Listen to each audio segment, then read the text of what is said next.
దేవుడు మన ఎడల తన ప్రేమను వెల్లడిపరుచున్నాడు. ఎట్లనగా కనువు పాపులుగా ఉండగానే క్రీస్తు మన కొరకు చనిపోయాను. దేవునికి మహిమ కలిగిన గాక.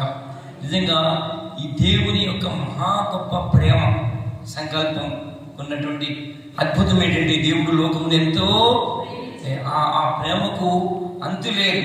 ఆ ప్రేమ ఎంత గొప్పదంటే తన కుమారుడైన యేసు క్రీస్తు ప్రభువును జనదేక కుమారుడు మన కొరకు ఈ లోకానికి పంపించాడు. ఆయన మరణ త్యాగము ద్వారా మనకు రక్షణ విమోచన కలిగింది. రక్షించబడిన మనము ప్రభు రాజ్యం కొరకు ప్రయాసపడాలి. రక్షణ పొందినతో మనం సరిపోలేదు. ఈ రక్షణ ఎక్కడికి తీసుకెళ్తుంది? మనల్ని ఆయన రాజ్యానికి తీసుకెళ్తుంది. ఆ రాజ్యానికి మనం వెళ్ళే ముందు ఆయన రాకడ కొరకు మనం ఏం చేయాలట? సిద్ధపడాలి. కనుక రక్షణ పొందిన మనం రాజ్యం కొరకు సిద్ధపడితే ఆయన రాకడ కొరకు ఏ విధంగా ఎదుర్కోవాలో కొన్ని మాటలు దేవుడు ఈరోజు నాకు జ్ఞాపకం చేస్తున్నాడు. మీకు బయలుపరచాలని మరి కొద్ది ఆశపడుతున్నాను. మత్తయి సువార్త 24వ అధ్యాయము 12వ వచనం నుండి చదువుకుందాము. 12, 13, 14 వచనం చదవండమ్మా.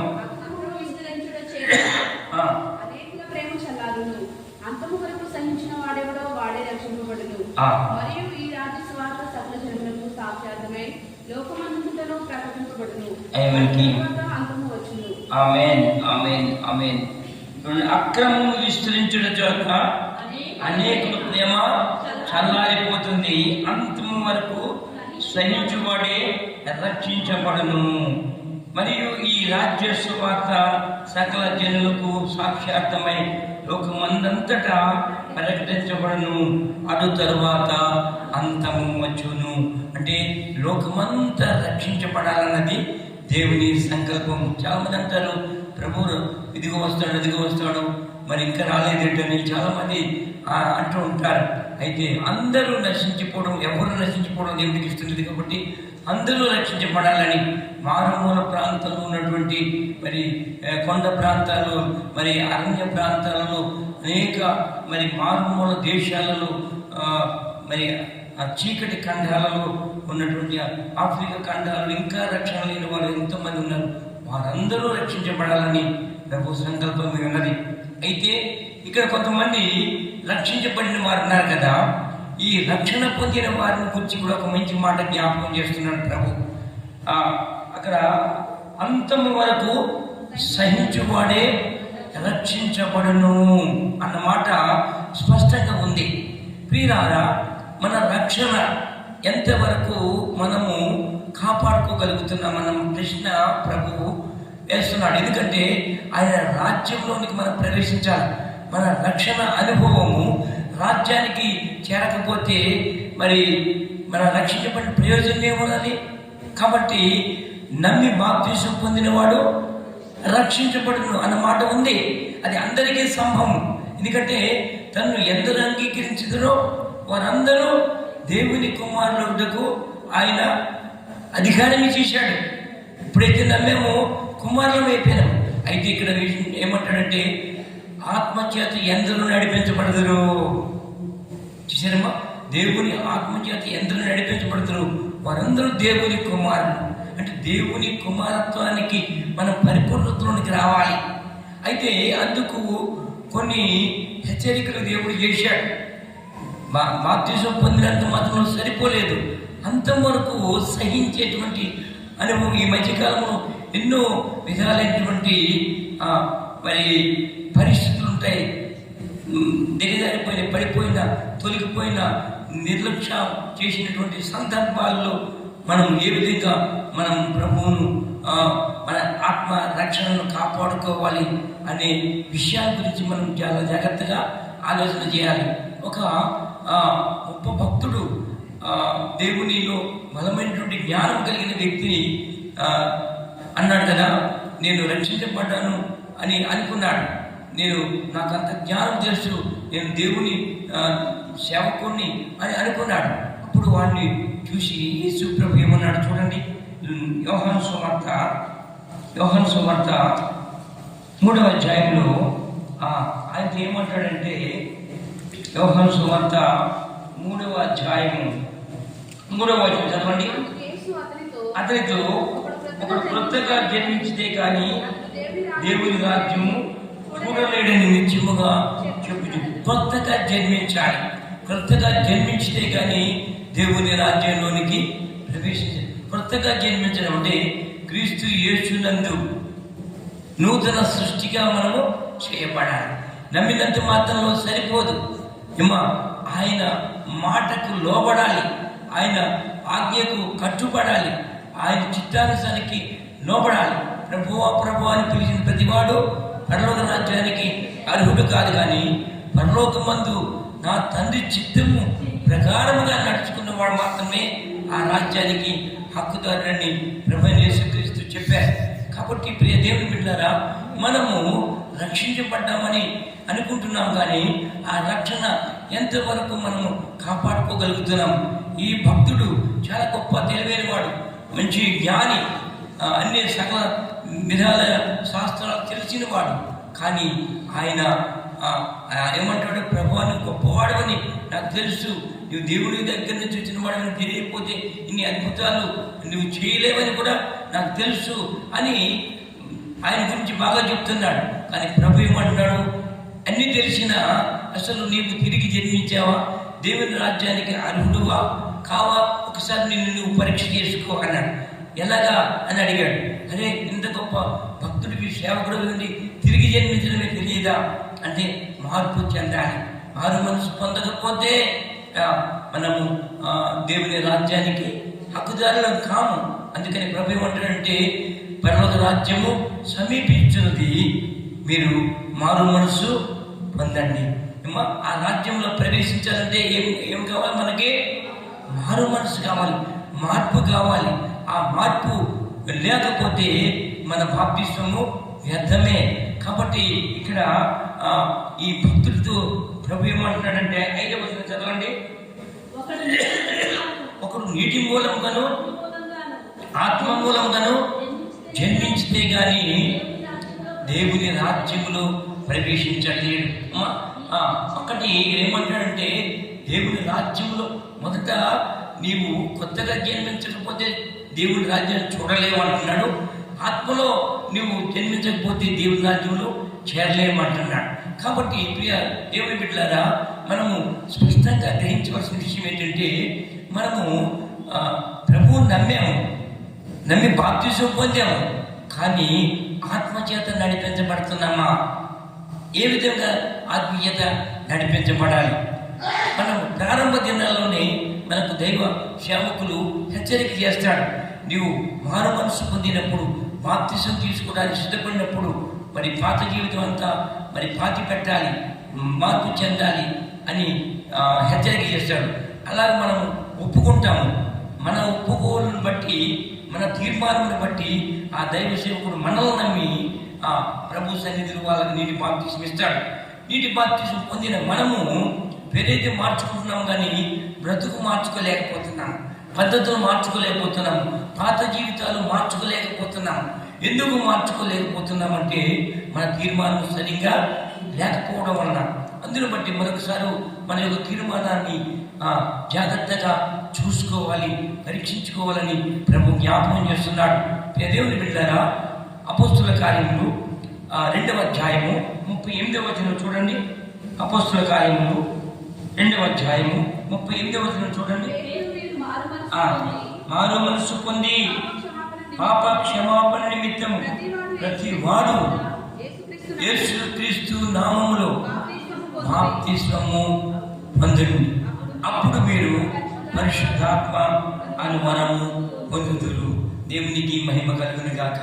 పరిశుద్ధాత్మ వరము దేవుడు ఇస్తున్నాడు మనకి.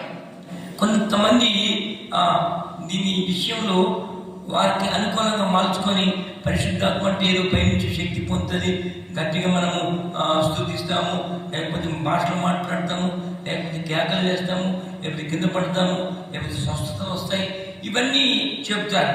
అది కాదు. ఇక్కడ దేవుడు మన యొక్క ఆ బాప్తిస్మము, మన యొక్క మానవ మనస్సు, మన పశ్చాత్తాపము సరైనదైతే అప్పుడు దేవుడు పరిశుద్ధాత్మ అని వరము ఇస్తాడు. అందుకే ఆ నికోదేముతో ప్రభు ఏమంటాడంటే, నువ్వు నీటి బాప్తిసం పొందావు కానీ ఆత్మ బాప్తిసం పొందావా అని అడుగుతాడు.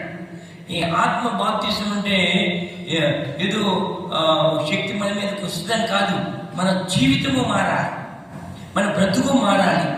ఒకప్పుడు నిన్ను చూసిన వ్యక్తులు, అరే వీళ్ళు ఏంటి ఈ విధంగా ప్రవర్తిస్తున్నారు, ఒకప్పుడు ఈమె చాలా తిరిగిపోతుగా ఉండేది, చాలా అసహ్యకరంగా మాట్లాడేది, ప్రవర్తించేది అని ఇప్పుడు చూస్తే ఎంత అద్భుతంగా మార్పు చెందింది ఈమె అని అనుకోవాలి. ఇంకొక ఆయన మన పురుషులను చూసినప్పుడు వాడు ఒకప్పుడు తాగుపోతూ, దొంగ, వ్యభిచారి, అటువంటి వ్యక్తి ఇప్పుడు వాడిని చూడగానే ఎంత అద్భుతంగా వాళ్ళు మార్పు కలిగింది. ఇంత వాడు బాగా తాగి రోడ్డు మీద పడి భయంకరంగా ఆ దుస్తులు పాడు చేసుకునే వ్యక్తి ఈ దినాన్న తెల్లని బట్టలు వేసుకొని చక్కగా వెళ్తూ ఆఫీస్కి వస్తూ మరి సమాజంలో కనిపిస్తున్న వ్యక్తిని చూసినప్పుడు ఆశ్చర్యం కలిగించింది. అంతేగాని మనము బోధ చెప్పడం వల్ల కాదు, మన జీవితమే ఒక బోధగా ప్రపంచానికి, ప్రజలకు కనబడాలన్నది దేవుని సంకల్పం. అదే పరిశుద్ధాత్మ యొక్క వరము ఏమా. అందుకని అక్కడ పేతురు ఏమంటాడంటే, మీరు మారు మనసు పొంది పాప క్షమాపణ నిమిత్తము, అంటే మీ మారు మనసు పాప క్షమాపణతో కూడిందై ఉండాలి, పశ్చాత్తాపంతో కూడిందై ఉండాలి. అంటే అతిక్రమంలో దాచిపెట్టేవాడు వర్ధిల్లడు, దాన్ని విడిచిపెట్టి కనికరము, విడిచిపెట్టిన వాడు మాత్రమే కనికరము పొందుతాడు. కానీ అంటే మానవులం, బలహీనులం, కొన్నిసార్లు తప్పులు చేస్తాం, కానీ ఆ తప్పు చేయడం అన్నది సహజం, మానవ బలహీనత. కానీ ఎప్పుడైతే ఆ తప్పును ఒప్పుకొని ప్రభువా ఇక నుంచి నేను చేయను అనే తీర్మానానికి మనం ఎప్పుడైతే వస్తామో అప్పుడు మాత్రమే దేవుడు మనల్ని ఇష్టపడతాడు, అంగీకరిస్తాడు. అందుకని అపోస్తలుడైన పౌలు ఒక అద్భుతమైన మాట చెప్తాడు మార్పు చెందిన మనుషుల గురించి. ఏ విధంగా మనము మార్పు చెందాము, మారు మనసు పొందాము అనడానికి ఒక అద్భుతమైనటువంటి హెచ్చరిక చూడండి. రోమపత్రిక 2వ అధ్యాయము 2వ వచనం చదవండి.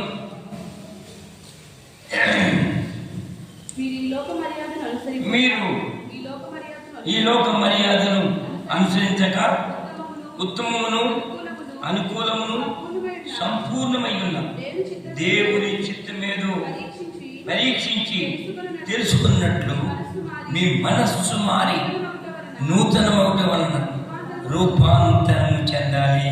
ప్రియ దేవుని బిడ్డలారా, మనము ఈ నూతన సంవత్సరంలో దగ్గర పడుతున్నాం.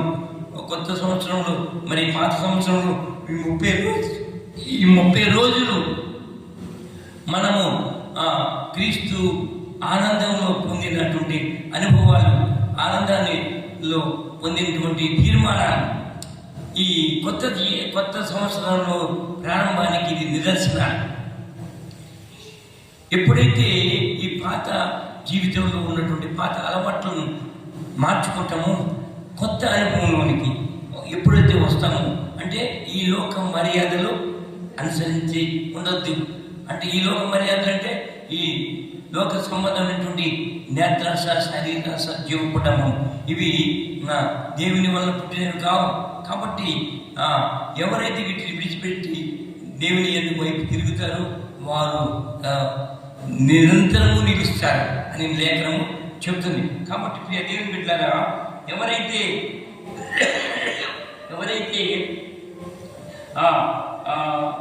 ఈ లోక మర్యాద నుంచి విడిపించబడి దేవునికి సంపూర్ణంగా దేవుని చిత్తాన్ని అనుకూలంగా పరీక్షించి, అంటే మనం చేసే పని దేవునికి ఇష్టమైనదా కాదా అనేది మనం ఆలోచన చేయాలి. ప్రతి విషయానికి ఏ పని చేసినా ఇది దేవుని చిత్తమా కాదా, మనం వేరే మనుషులను అడగడం కాదు, వేరే విధంగా తెలుసుకోవడం కాదు. దేవుని చిత్తము మనం చేస్తున్న పని దేవునికి ఇష్టంగా అంగీకారమా కాదా అని తెలుసుకొని ఆ విధంగా పరీక్షించి మరి తెలుసుకున్నట్లు మీ మనస్సు మారాలి. మీ మనస్సు ఎలా మారాలనుకున్నాడు? నూతనం చేయబడాలి అంటే సంపూర్ణంగా కొత్తది కావాలి. అంటే పాత వస్త్రాలు, మలిన వస్త్రాలు వేసుకున్న వ్యక్తులు మనం చూసినప్పుడు ఎలా ఉంటారు? అసహ్యంగా కనిపిస్తారు.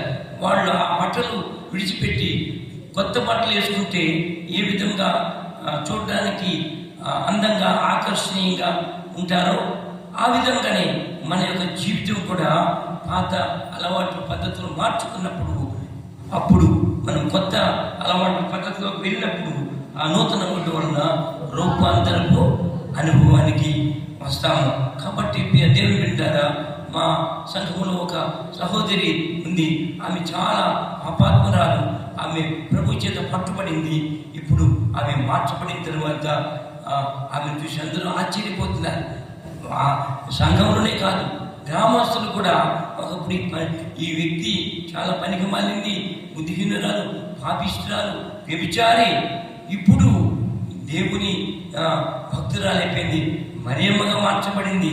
అప్పుడు ఆమె ఒక ఎర్రయ్యమ్మ అనేటువంటి దేవత పేరు పెట్టుకుని ఆ ఊర్లో భయంకరంగా తిరిగే మనిషి ఇప్పుడు మార్చబడిన తర్వాత మరియమ్మగా మార్చబడితే అప్పుడు గ్రామస్తులు, ఆ గ్రామంలో పెద్ద కులస్తులు కూడా ఆమెను పిలిచి మా ఇంటికి వచ్చి ప్రార్థన చేయవా అని అడిగే స్థాయికి దేవుడు ఆమెను నడిపించాడు. దేవునికి మహిమ కలుగును గాక.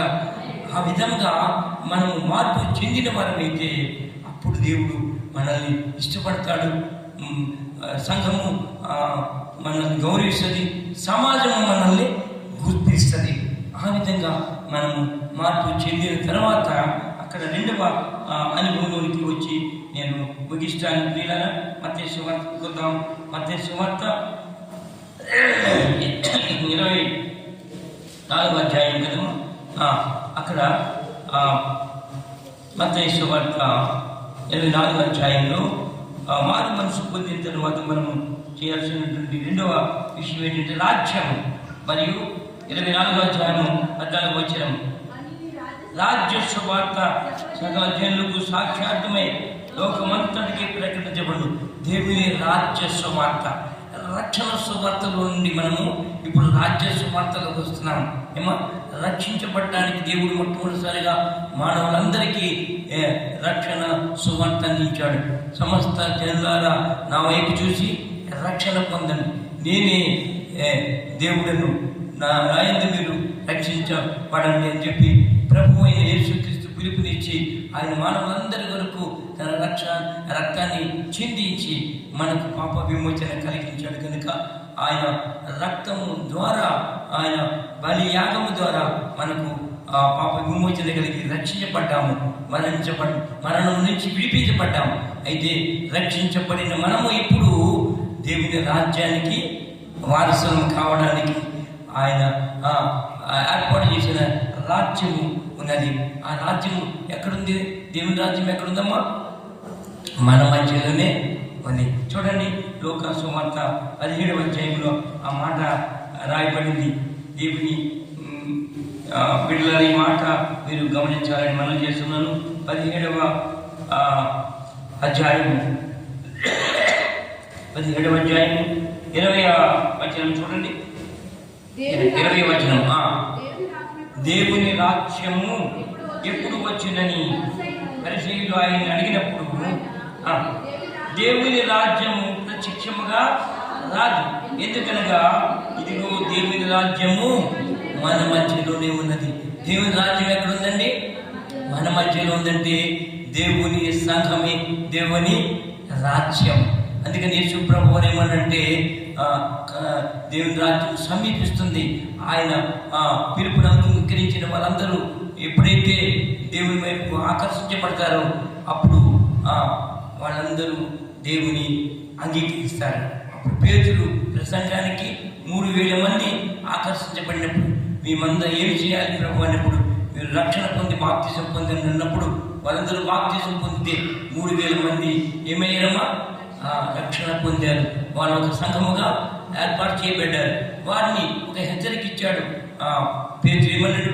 మీరు ఈ లోక మనుషులకు వేరే మూర్ఖులకి జనానికి వేరుగా మీరు ఉండాలి. అంటే సంఘములో, సమాజంలో నుండి, లోకముల నుండి మనల్ని ప్రత్యేకించాడు ప్రభు. కాబట్టి మనం ఒక సంఘముగా కూర్చున్నాం. ఈ సంఘము పరిశుద్ధుల దేవుని ఏర్పాటు చేసిన పరిశుద్ధ సంఘము, దేవుని బిడ్డలు, దేవుని చేత ఏర్పరచబడిన వారు.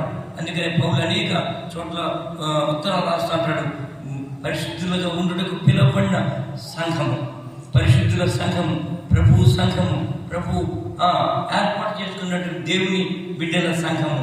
కాబట్టి ఈ సంఘమే దేవుని రాజ్యం. ఎక్కడైతే సంఘము దినదినము అభివృద్ధి చెందుతుందో, పరిశుద్ధంగా ఉండదో, ఇక్కడ దేవుని రాజ్యము మనము చూస్తున్నాం. నేనైతే 1987వ సంవత్సరంలో ఒక చర్చికి వెళ్ళాను. ఆ చర్చిలో ఆ సంఘములో దేవుని సేవకుని పెద్ద అద్భుతమైనటువంటి పెద్ద మందిరం అది. ఆ మందిరంలో ఆ సేవకునికి కుర్చీ లేదు, ఆ కిందనే కూర్చున్నాడు ఆయన. వచ్చిన వాళ్ళందరూ కూడా ఆ ముందు వచ్చి కూర్చున్నారు. అక్కడ మరి అక్కడ షాపులు ఉండేవి, వాళ్ళు వచ్చి ఎవరు వస్తే వారు పంచుకునేవారు, వారు కూర్చునేవారు. ఆ సమయంలో పెద్ద మనిషి వచ్చిన, అంటే ఒక పెద్ద ఆఫీసర్ వచ్చాడు అనుకోండి, ఆ ఆఫీసర్ కూడా ఆయన కొరకు ప్రత్యేకంగా ఎవరు షాప్ వేసేవారు కాదు. ఆయనే ఆ మూలంలో షాపు తీసుకొచ్చి అక్కడ పరుచుకునేవాడు. పరుచుకుని వేసిన తర్వాత ఆ షాపు నిండిన తర్వాత ఇంకో షాప్ వేసేవారు. నిజంగా ఆ సంఘం చూసినప్పుడు ఆశ్చర్యం కలిగింది నాకు. ఇంత గొప్ప అద్భుతము కదండి. అయితే ఆయన కూర్చున్న తర్వాత ఒక సామాన్యమైన వ్యక్తి వచ్చాడు అనుకోండి, ఒక రిక్షా తొక్కునోడు లేకపోతే ఆటో డ్రైవర్ వచ్చాడు అనుకోండి, ఆయన మళ్ళీ వేరే షాప్ వేసుకోవడానికి లేదు, ఈయన పక్కనే కూర్చోవాలి. మళ్ళీ వేరే చోట కూర్చుంటే ఆ డ్రైవర్ సేవకుడు ఒప్పుకోడు. ఎందుకంటే అక్కడ స్థలం ఉంది కదా, అక్కడే కూర్చోండి. అంటే ఆయన అయ్యగారి ఇంటి దగ్గర, ఇక్కడ కాదు, ఇక్కడ ఆయన ఆయన చూడగానే అయ్యగారు వందనాలు అంటే, అయ్యగారి ఇంటి దగ్గర ఇక్కడ అయ్యగారిని కాదు, ఇక్కడ సహోదరుని. ఎంత గొప్ప అద్భుతమైనటువంటి ఆ తగ్గింపండి, అంత గొప్ప. అక్కడ సమానం అన్నమాట, అందరూ సమానమే. వాళ్ళు లేచి ఆహారం పెట్టేటప్పుడు ఈ ఆఫీసర్ లేచి ఆయన ఆ ప్యూనికి వడ్డించేవాడు. వడ్డిస్తే ఆయన అనేవాడు, అయ్యగారు మీరు నాకు వడ్డించేవాడు అంటే, అరేనైనా ఇక్కడ నువ్వు నాకు ఆఫీసులో వడ్డించేవాడు కదా, మరి ఇక్కడ నేను నీకు వడ్డించి భాగ్యం దేవుడు ఇచ్చాడు నాకు. కాబట్టి నాకు మళ్ళీ నీవు అక్కడ కుదరదు కదా ఇది, కాబట్టి నాకు దేవుడు ఈ భాగ్యం ఇచ్చాడు అంటే, ఆ పరిచయం చేసే ఆ ధన్యత ఈ మందిరంలో, ఆ పరలోకంలో దేవుని పరిచయం చేస్తున్నంత ఫీలింగ్ ఆ భక్తుడు వాళ్ళు కలిగించేవాడు. అంటే ఆ భక్తుడు ఎవరు కాదు, భక్త్ సింగ్ గారు. నిజంగా ఆ దినాల్లో ఆ భక్త సింగ్ గారి యొక్క సంఘం వాళ్ళు మాత్రమే నేను చూశానండి దేవుని రాజ్యాన్ని. ఎప్పుడైతే ఆ రాజ్యం గురించి దేవుడు చెప్తున్నప్పుడు నాకు అది ఒకటే జ్ఞాపకం వచ్చేది. ఈ రోజుల్లో అంత గందరగోళం అయిపోయింది అనుకోండి. ప్రతి సంఘంలో ఆ ముందు పోలీసులు ఉంటారు. ఎందుకులా ఉన్నారంటే లోపల గొడవకుండా, అంటే దేవుని సంఘంలో పోలీసులా అంటే ఇంత దౌర్భాగ్యమైన పరిస్థితి నేటి సంఘాలలో వచ్చిందంటే సాధారణ యొక్క ప్రభావం విజృంభిస్తుంది. అందుకనే అనేకులకు ప్రేమ అక్కడ దినాల్లో అనేకుల ప్రేమ చల్లారిపోతుంది. ఆనాడు ఉన్నటువంటి ఆ ప్రేమ ఈనాడు కనబడతలేదు. కాబట్టి దేవుని బిడ్డలారా, ఈ అంత్య దినాలలో మనము మన యొక్క రక్షణను ఎంతో శ్రద్ధగా, భయముతో, భక్తితో కాపాడుకుంటే కానీ ఆ దేవుని రాజ్యాల్లోనికి మనం ప్రవేశించలేము. అందుకని నీటి మూలముగాను ఆత్మ మూలముగాను జన్మించితే కానీ దేవుని రాజ్యంలోని ప్రవేశించలేడు. ఆ ఆత్మ ఒక్కటే ఆ తగ్గింపుని తీసుకెళ్తుంది. వాళ్ళు బాత్రూములు తుడుస్తున్నారంటే ఎంత ఆశ్చర్యం అండి. వాళ్ళు నేను తుడుస్తానంటే నేను తుడుస్తాను, నేను వాడు తినే ఆహారం విసిరి నేను ఎత్తుతాను, నేను పరిచయం చేస్తాను అంటే అక్కడ దేవుని రాజ్యం కనిపించిందండి. అక్కడ ఒక సింహము కూర్చుంది, ఆ పక్కనే ఒక మేక కూర్చుంది. అంటే సింహం ఎవరు? Officer, gazetted officer. అక్కడ కలెక్టర్ అయినా, డాక్టర్ అయినా, ఇంజనీర్ అయినా సమానమే. ప్యూన్ అయినా, రిక్షా కూలర్ అయినా సమానమే, ఇద్దరు కూడా.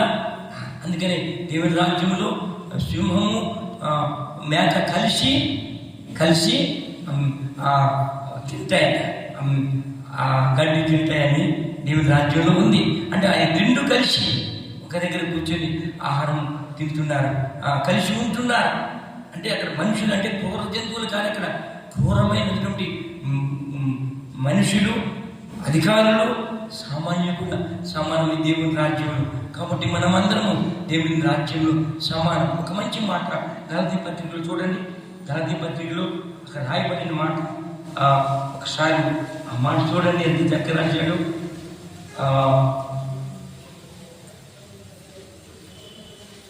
గలాతీ పత్రిక ఎంత అద్భుతమైన మాట అంటే, ప్రియ దేవుని బిడ్డలారా, 3వ అధ్యాయం 26వ వచనం చదవండమ్మా. యేసుక్రీస్తునందు మీరందరూ విశ్వాసము వలన దేవుని కుమారుని, మనమందరము దేవుని కుమారులమై ఉన్నాము విశ్వాసం ద్వారా, ఆయన కృప ద్వారా. తర్వాత క్రీస్తులోనికి బాప్తిసం పొందిన మనమందరము క్రీస్తును ధరించుకున్నాము. మనం ఎవరిని ధరించుకున్నాము? క్రీస్తును ధరించుకున్నాం. అంటే క్రీస్తులాగా మనము ఉన్నాము అన్న మాట అక్కడ దేవుడు మనకు జ్ఞాపకం చేస్తున్నాడు. అందుకే ఆ రోజుల్లో క్రీస్తు సంఘాలలో ఉన్న వ్యక్తుల్ని క్రైస్తవులు అని అన్నారంటే, క్రీస్తులు అన్నమాట. క్రైస్తవులు అంటే వీళ్ళు క్రీస్తులాగా ఉన్నారు కానీ వీళ్ళు క్రైస్తవులు అన్న పేరు వచ్చింది అనమాట. ఈనాటి క్రైస్తవులు వేరు లెక్క, కానీ ఆనాటి క్రైస్తవులు క్రీస్తుని పోలి. అదే మాట మరొకసారి మనకు కూడా వర్తిస్తుంది. మనము ఆ విధంగా ఉన్నామా లేదా ఒకసారి మనల్ని మనము పరీక్షించుకోవాలని దేవుడు ఈరోజు మనకు జ్ఞాపకం చేస్తున్నాడు. కాబట్టి మనం క్రీస్తుని ధరించుకున్నాము. ఇందులో యూదుడని గ్రీకు దేశస్థుడని లేదు, దాసుడని స్వతంత్రుడని లేదు, పురుషుడని స్త్రీ అని లేదు, యేసుక్రీస్తునందు మీరందరూ ఏకముగా ఉన్నారు. దేవునికి మహిమ కలుగును గాక. హల్లెలూయా. ఎంత గొప్ప అద్భుతం అండి. క్రీస్తులో మనం స్త్రీ పురుషులని భేదము లేదు. ఎందుకంటే మనం శరీరంలో ఒక భాగం. కొన్ని సంఘాల వాళ్ళు ఆడవాళ్ళు అసలు మాట్లాడకూడదు, ప్రార్థన చేయకూడదు, మౌనంగా ఉండాలని తొక్కేస్తున్నారు. కానీ అట్లా కాదు. దేవుని శరీరంలో మనమైనప్పుడు ఈ చెయ్యి ఒకటి, ఈ చెయ్యి వేరే ఉంటుందండి. ఇది ఆడ చెయ్యి, ఇది మగ చెయ్యి అంటారా? లేదు. దేవుడు శరీరం అంతా కూడా సమానం. వీడు గొప్ప దేశస్థుడు, వీడు అమెరికన్ దేశస్థుడు, వీడు ఇండియా దేశస్థుడు, వీడు ఆఫ్రికా వాడు, వీడు నల్లవాడు, వాడు తెల్లవాడు, వాడు తక్కువవాడు జాతి, వీడు ఎక్కువ జాతి అనేది ఉంటుందమ్మా మన సంఘంలో? లేదు. దేవసేవకులు ఆ విధంగా ఇప్పుడు ఆ భేదం తీసుకున్నారు. కాబట్టి ఇక్కడ సమానం. అందుకే ప్రభు బల్లలో కూడా ఒకే పాత్ర దేవుడు మనకి ఇచ్చిన గొప్ప వరం అండి. అది ఇతరులకు ఎక్కడ లేదు ఈ భాగ్యం. కాబట్టి ప్రియ దేవుని బిడ్డారా, ఆఖరిగా మాట ఏముంది? 20వ వచనం చదవండి. మీరు క్రీస్తు సంబంధులైతే, క్రీస్తు వారైతే ఆ పక్షమున అబ్రహాము యొక్క సంతానమై ఉండి వాగ్దానం ప్రకారము మనము వారసులం. ఆనాడు దేవుడు అబ్రహాముకి ఏం వాగ్దానం ఇచ్చాడు? నీ ద్వారా నీ లోకానంతటిని కూడా రక్షిస్తాను, దీవిస్తాను, ఆశీర్వదిస్తాను అన్నాడు. అందుకని అబ్రహాము వారసులం మనం. అంటే అబ్రహాము విశ్వాస వారసులం, అబ్రహాము నీతికి వారసులం. అందుకని అబ్రహాము దేవుడు అంగీకరించను అందుకే దేవుడు ఆయన్ని నీతిమంతుడిగా, అబ్రహాము దేవుడు నమ్మిన కనుక అతడు నీతిగా ఎంచబడిను. మనము యేసు ప్రభువును నమ్మినాము కనుక యేసు క్రీస్తుని బట్టి మనం కూడా ఉచితముగా నీతిమంతులుగా తీర్చబడ్డాము. ఈ తీర్చబడిన మనము విశ్వాసం ద్వారా రక్షించబడిన మనము దేవుని రాజ్యానికి హక్కుదారులుగా దేవుడు మనల్ని తీర్చాడంటే దాన్ని మనం ఏం చేయాలమ్మా? కాపాడుకోవాలి. అందుకే ఆయన రాకడ వరకు మనము ఎదురు చూడాలి. ఆఖరిగా ఆ మాట చూసి ముగిస్తాను. మత్తయి సువార్త 24వ అధ్యాయము ఆ మూల వాక్యం వచ్చి ముగించుకుందాము. అంతం వరకు